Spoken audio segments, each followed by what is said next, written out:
Cool. All right, I get to do a live demo up here and walk you through some stuff. We didn't want this just to be about us. We wanted this to be about the ecosystem. We wanted to be about how we all come together, both now and in the future. I said it earlier yesterday. I'm really excited for the conference in 2 years to see what it looks like and how we've progressed. But we also wanted to take the opportunity to wow you guys, or to put some stuff behind it. And behind the scenes, which you don't see, and they just led a fantastic discussion around the API, and we have Ahmed and Kans here from our engineering team, but a lot of them are also flying in. The team has been around the work, at their keyboards around the clock, trying to get some new functionality into the software, and we've got some really exciting stuff. And I get the pleasure of demonstrating their hard work to you guys. So without further ado, let's show you what we've been working on, and then we'll talk about what's coming after that. Of course, yeah, forward-looking statements. So first part, risk. So risk management is something that's been core to our entire platform. It's been there since day one. It's one of our specialties, and it's one of the areas that any of our users of the platform interact with on a daily basis, right? You can't edit a record without thinking about risk. We make it front and center. What we've been doing and what we're working on is making it easier and stronger to use. So I'm going to walk you through a couple of the capabilities that we're adding, and then we're going to talk a little bit more about where we're going. But this is the first part of what we're doing, which is we're strengthening our risk capabilities by making them easier to use. So let's show you. All right, now a lot of the faces in here I know have seen QbDVision before, so I'm going to take some jumps around, show you some pieces. If you've never seen the platform, I invite you after to come up and get a demo, and you can sort of walk through the basics of it. But here I'm on our dashboard, and one of the first things we've done is we've sort of taken our risk management plan. So when you create a project for the first time, we require you to set up a risk management plan, but sometimes you don't always know what that may be. Sometimes you don't know how you're going to assess something. So first thing we added was we added the capability to allow you to have this new range of not assessed. So we've always sort of had this thesis that if you don't know the risk of something, it should be high, right? And the goal would be to lower it over time by learning, right? Through knowledge, you lower risk. But what we've come to learn through interactions with our customers is sometimes it's actually easier to see that it just hasn't been assessed. It shouldn't be high, it should be not assessed, and then move into that. So we've added this capability to sort of start flagging things as not assessed. Simple, right? Of course, those of you that use the platform know that sometimes changing a risk management plan can be a little cumbersome. And so the next thing that we've done with that is adding on this capability is we started to look at, okay, how do we make it easier to make changes to a risk management plan, right? Because what we've learned and what we've seen through our customer usage is that they change over time, right? You're doing risk assessments in a different way sometimes, and two, the risk assessment is changing as your project is going along. Maybe you're doing a tech transfer the first time and you're updating your risk schema, et cetera. So what we've done is we've changed the way that risk works in the project. So now, when you're working in the project view, you have the capability to actually change your risk management plans, and you can come through and now you can do a swap without cloning. So for those of you that are users of the project, you might have known that previously to do some changes to risk management plans, we walked you through a cloning process. Now we automatically do that for you. We leverage the not assessed capability, so you can map things that aren't assessed all the way into this new capability, and you can remap the risks that were already there. So if you've already done a risk assessment, we can now tie these together and sort of update your risk plan accordingly. We'll update new drafts. We'll do this all for you automatically with the click of a button. So this is a pretty powerful capability. Again, this is one that's really been demanded almost by our users to try to make it easier and faster to leverage the capabilities within the platform.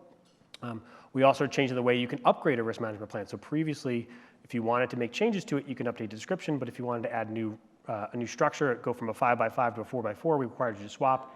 Now you can actually modify that risk management plan directly and make that available to new projects, which can then accept it.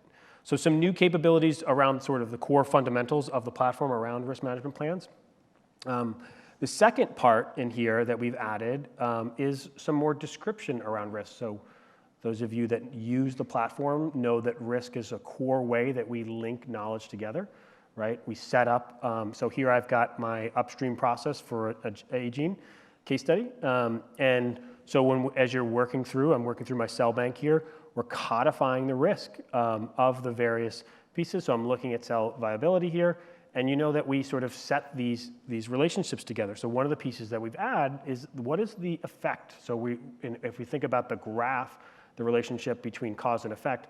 Now we've added these labeling to these. So now you can see, so okay, I know that I affect vector genome titer, but what is that doing? Well, it's adding to that. And so now we've added these descriptive labels into here. So now we can do things like generate a risk map with new labeling that's actually being more descriptive and showing you what's going on.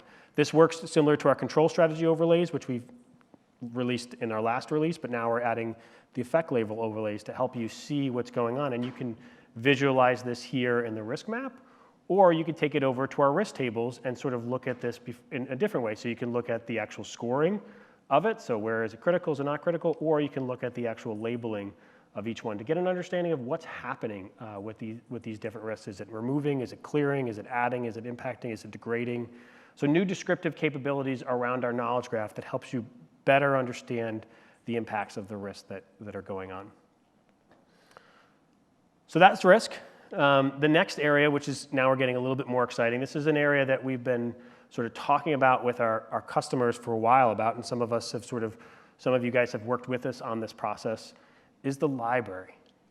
So really, really powerful capabilities here that are coming around the ability to sort of move beyond the project.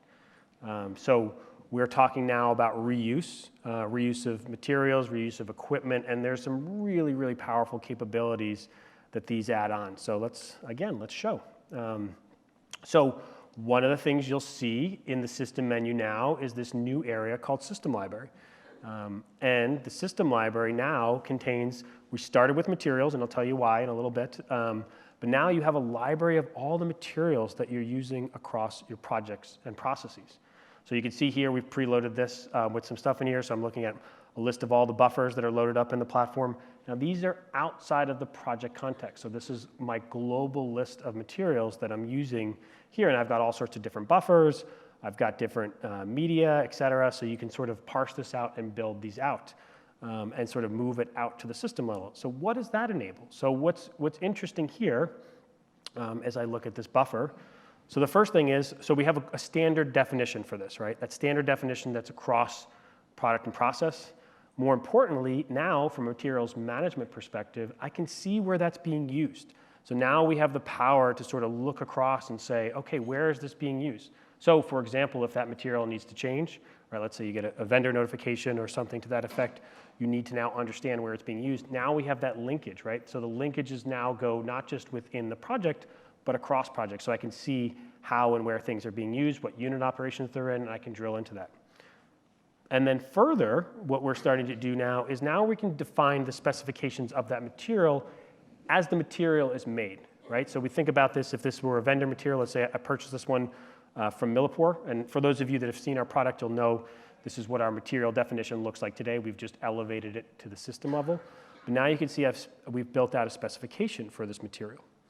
So this material has a set of specifications. Well, okay, but over here, now in my downstream process, right, in my lysis step, I'm gonna now take a look at this, and now as I have a material in my process, right, I can come over here, and now this material is actually synced directly to the library. So previously, if you guys, for those users close to the platform, you'd have this DNA solution in this process, and you may have it in a different process, but now it's synced to the library, and all those capabilities are tied together.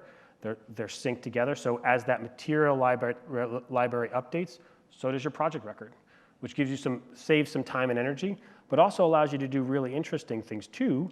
So here now, if I look at, for example, the attributes of those materials, and let's take a look at storage temperature. So this is the material attribute in the project record itself. So now, what are we talking about here? Well, now we're talking about what are my project requirements? So now we can sort of put this together, and now I can look at the supplier requirements juxtaposed to my process requirements. So what does my process need? What does my supplier do? That kind of gives you a level of sense of capability. And you can see where this can go, because obviously we're not just talking about materials in the future, we're talking about equipment. Now you can actually do a quick comparison between the specification of the supplier plus the requirements of my process, and that's all together in one, so you can see where potentially I'm using something out of range, and or if you're getting into another use case that we enable is, now let's say, for example, I want to swap this material, I want to change that material. Now we can route you through a flow where you can pick a new material, right? And now go through and actually start to make that change and then see how that change impacts. And this is capabilities that we're enabling that will be really, really powerful when we get to the equipment side of the equation, where now you can actually start to do things like facility fit or look at different ways that things can work. But so here I'll just select a new one, so a Sigma Ultras, and now I can come through and now I can make a quick swap between those materials and I can talk about what I want to do with the additional material attributes from my new material. And I've got some choices. I can choose to ignore it, I can choose to map it, or I can create a new material attribute. So really we're enabling some power around how you work with materials and how you can leverage these in your projects to make it even simpler to use.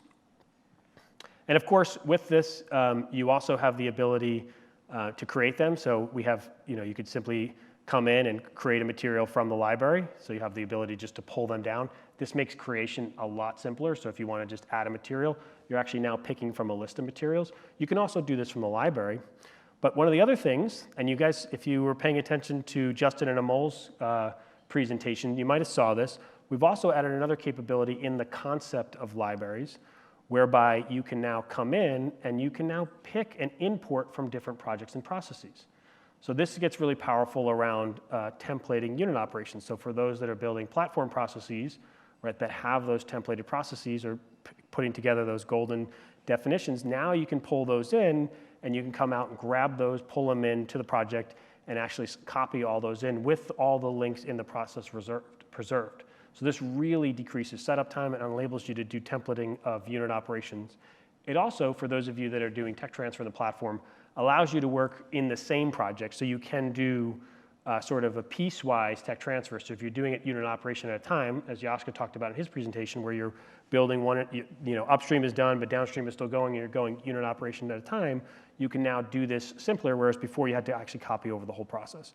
So we've added some capabilities there that really, I think, are starting to enable some use cases that are pretty powerful and make it easier to use in the platform. Hopefully you see that theme. We heard a lot about that this week of not only having powerful tools, but also tools that are very easy to use by the end users.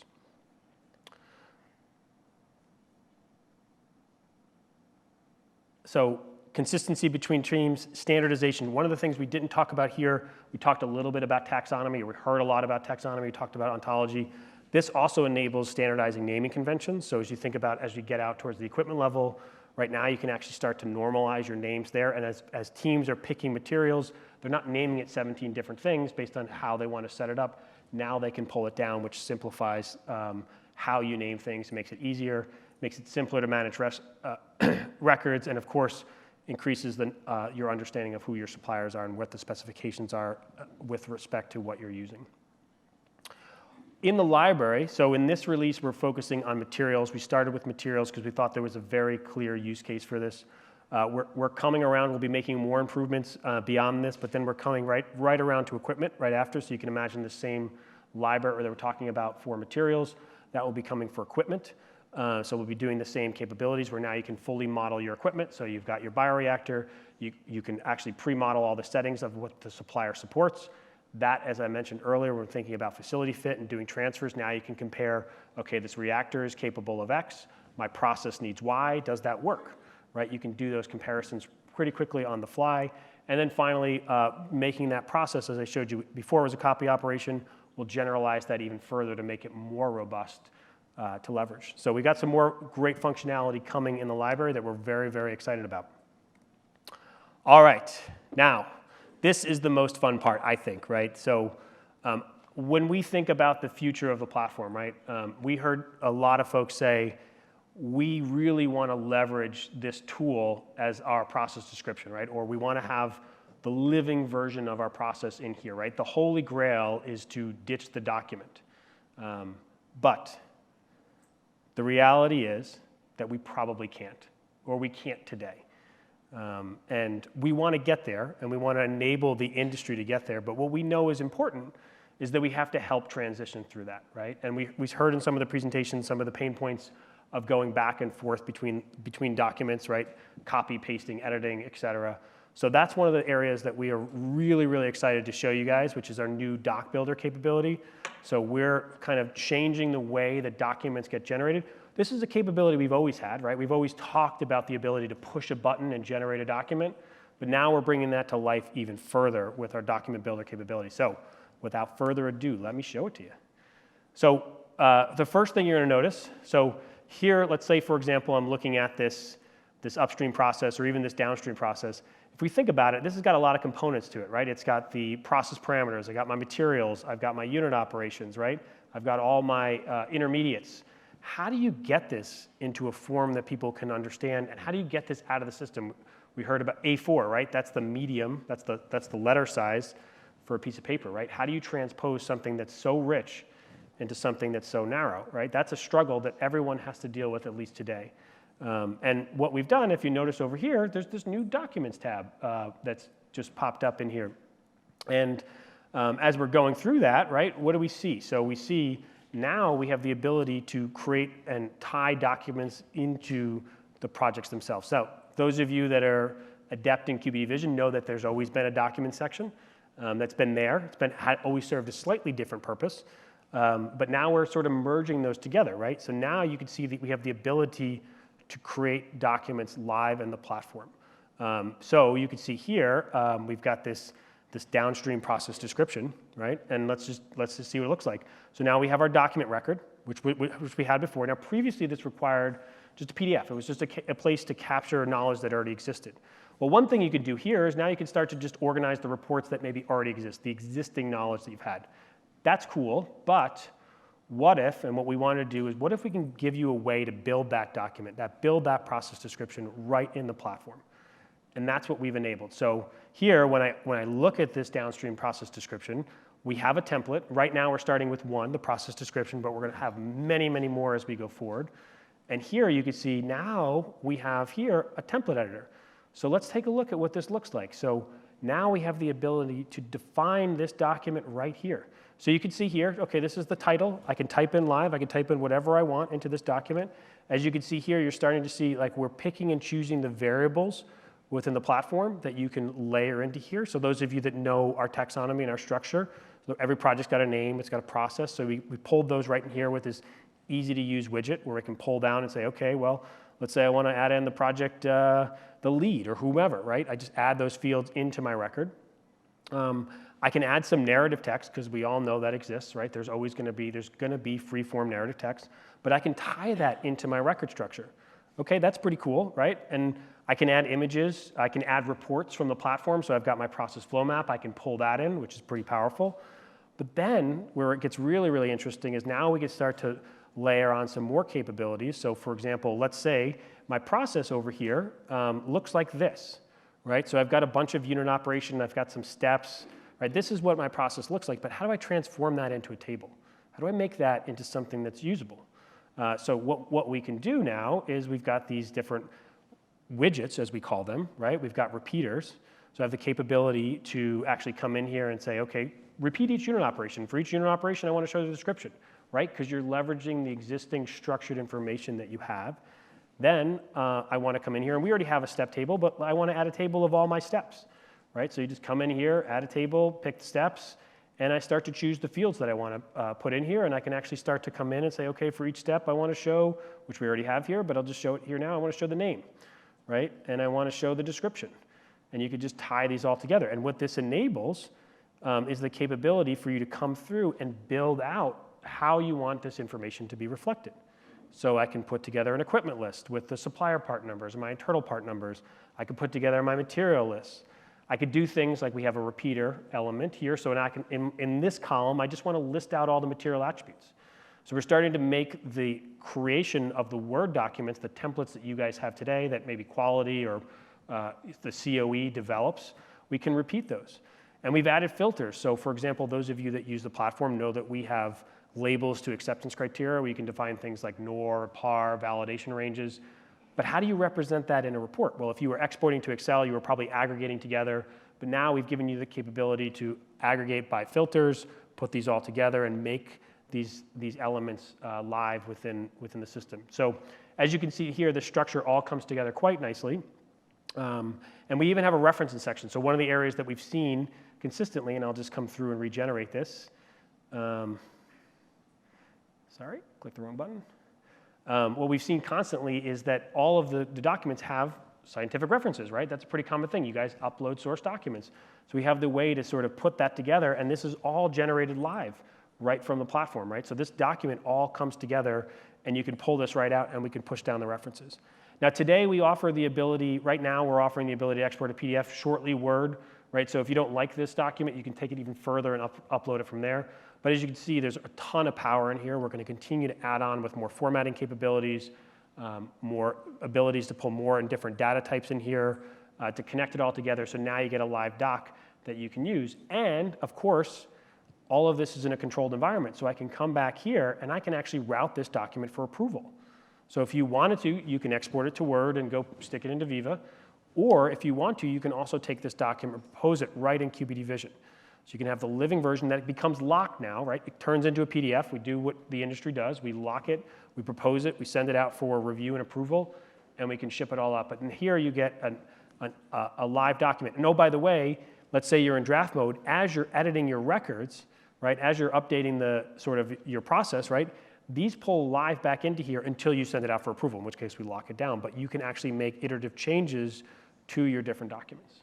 And you can see where we're going to go with this. So I talked earlier about the libraries, right? So now pretty soon we're going to pull down the capability to take all of these reports and turn them into templates. Templates that you guys can approve and customize, things that you can make into your own, stuff that you can put your own logos on. So now teams can really have control of all the documentation. And the idea is that you'll never have to go through and copy paste and stick things together. You can just make it right here live in the platform and use it for your purposes. So we're super excited about this. We're really excited to kind of cut down on some of the back and forth, but also we think it's really, really powerful capabilities, especially as we go after chasing that bogey of getting all the way to CMC, getting to ECTD. Right now you can imagine the capability to have those regulatory documents and start previewing them early on. What am I missing? Right? There's all sorts of capabilities that we can enable with this kind of functionality with the platform. So we're very excited to continue to develop this and roll this out. And as I mentioned, the team has been hard at work trying to nail this down. So they've done a really fantastic job. So that's it. That's our integrated docs. It obviously increases data integrity, increases speed. And the speed we think is really going to be powerful. We have the capability to do templating, right? Approval in the platform. And so that's what's coming in January. So if you're a standard user, some of this stuff is, as you can see, very close to being released, so you should probably expect it relatively soon. And then if you're a validated user, end of January, this will be shipping. All the stuff you can see here is either ready or being developed. It's all in sandboxes, experimental. Please use with caution. And you can start to play around with it, and then we'll be validating in January. And then we're going to continue to work on it.